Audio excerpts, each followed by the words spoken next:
शहर से दूर एक छोटे से गांव में एक पुराना और जर्जर हवेली था। हवेली की हालत खस्ता थी और गांव वाले उसे शापित मानते थे। किसी को नहीं पता था कि हवेली में आखिरी बार कौन रहा था, लेकिन एक बात सभी जानते थे। रात के समय हवेली से अजीब आवाजें आती थीं। लोग कहते थे कि वह आवाजें इंसान की नहीं, बल्कि किसी आत्मा की होती थीं। एक दिन अर्जुन नाम का एक युवक गांव में आया। वह एक जिज्ञासु और निडर व्यक्ति था। गांव वालों की बातों पर उसे विश्वास नहीं था। उसे अंधविश्वास पर यकीन नहीं था और उसे लगा कि हवेली की सारी कहानियां केवल लोगों की कल्पना है। उसने ठान लिया कि वह उस हवेली में रात गुजारकर सच का पता लगाएगा।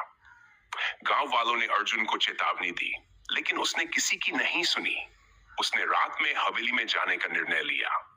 रात का समय हो चुका था, चांदनी रात थी, लेकिन हवेली के पास आस अंधेरा गहराया हुआ था। अर्जुन ने अपने साथ सिर्फ एक टॉर्च और एक छोटी सी पोटली ली, जिसमें कुछ खाने पीने का सामान था। हवेली के पास पहुंचते ही उसे एक अजीब सी सिहरन महसूस हुई। हवेली के दरवाजे खड़खड़ाते हुए खुले, जैसे किसी ने लंबे समय से उन्हें छुआ न हो। अंदर दाखिल होते ही हवेली के भीतर का सन्नाटा अर्जुन को विचलित करने लगा। चारों ओर धूल जमा हुई थी और फर्नीचर टूटे फूटे पड़े थे। उसने सोचा कि यह तो सिर्फ एक पुरानी छोड़ी हुई हवेली है, इसमें डरने की कोई बात नहीं है। अर्जुन ने एक कमरे में जाकर अपनी टॉर्च जलाई और वहां आराम से बैठ गया। लेकिन तभी उसे ऊपर की मंजिल से किसी के चलने की आवाज सुनाई दी। वह चौंक गया। उसे लगा कि शायद कोई और व्यक्ति भी यहाँ छुपा हो सकता है। साहस जुटाकर वह ऊपर की ओर बढ़ा। सीढ़ियां चरमराती हुई उसे डराने लगी, लेकिन उसने हार नहीं मानी। ऊपर पहुंचने पर उसने देखा कि एक दरवाजा आधा खुला हुआ था। दरवाजे के भीतर से हल्की हल्की रोशनी बाहर आ रही थी। अर्जुन ने धीरे धीरे दरवाजे को धक्का दिया और भीतर झांका।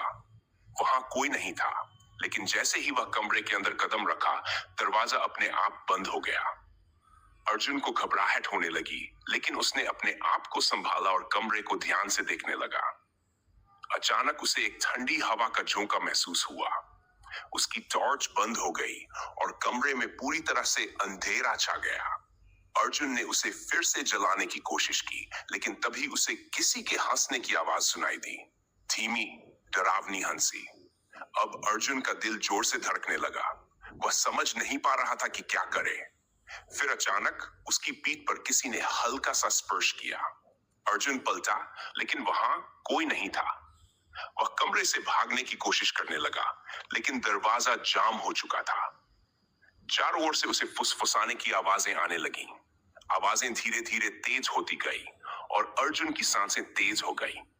उसकी आंखों के सामने सब कुछ धुंधला होने लगा और अचानक उसे लगा जैसे उसके गले पर कोई अदृश्य हाथ कस रहा हो। अर्जुन ने पूरी ताकत से चिल्लाया, लेकिन उसकी आवाज बाहर नहीं जा सकी।